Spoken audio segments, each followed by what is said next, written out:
بسم اللہ الرحمن الرحیم۔ السلام علیکم ورحمۃ اللہ وبرکاتہ۔ جی ہاں ناظرین، آج کی خبر ملک شام کے حوالے سے ہے۔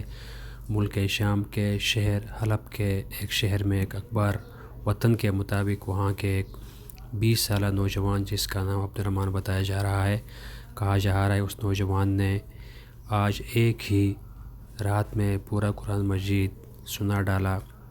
20 سالہ نوجوان عبدالرحمن کا کہنا ہے کہ میں نے اس سے پہلی مرتبہ بھی کئی مرتبہ کوشش کی تھی کہ میں ایک ہی رات میں قرآن کریم کی تلاوت کروں، لیکن میرے پاؤں سوج گئے، میں نہیں کر سکا۔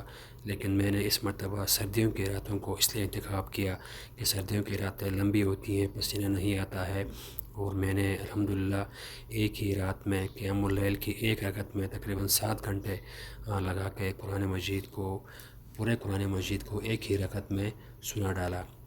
عبدالرحمن نامی یہ 20 سالہ نوجوان حلب کا رہنے والا ہے، اور اس ٹائم یہ موجودہ ترکی کے کسی شہر میں رہتا ہے۔ وہاں انہوں نے آج قیام اللیل کے دوران ایک ہی رکعت میں 7 گھنٹے کے دوران میں پورا قرآن مجید سنا ڈالا، اور بتایا یہ جا رہا ہے کہ اندازے کے مطابق تابعین کے بعد یہ پہلا شخص ہوگا جس نے پورا قرآن مجید ایک ہی رکعت میں سنا ڈالا ہے۔ اور عبدالرحمن نامی نوجوان کا کہنا ہے کہ انہوں نے قرآن مجید کو نہ صرف سنایا ہے بلکہ اس کو پوری ترتیب کے ساتھ، قرأت کے ساتھ، اور اس کے معنی و مطلب کو سمجھتے ہوئے پورے قرآن مجید کو الحمدللہ ایک ہی رات میں پورا کر ڈالا ہے۔ عبدالرحمن نامی نوجوان کا یہ بھی کہنا ہے کہ میرا شروع سے یہ خواب تھا اور میرے دل میں یہ چاہت تھی، یہ طلب تھی کہ میں عثمان بن عفان کی طرح اس قرآن مجید کو ایک ہی رات میں سناؤں، لیکن پہلے میں نے کئی مرتبہ متعدد بار کوشش کی ہے لیکن میں نہ کر سکا۔ اس مرتبہ میں نے پکا ارادہ کر لیا اور سردیوں کی راتوں کو میں نے انتخاب کیا،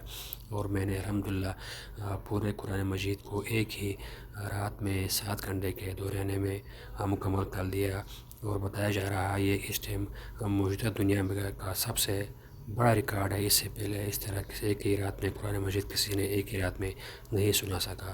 اس نوجوان کو اللہ رب العزت اور بھی استقامت دے تاکہ یہ قرآن مجید کے ساتھ اور اپنا زور لگا لیے۔ السلام علیکم ورحمۃ اللہ۔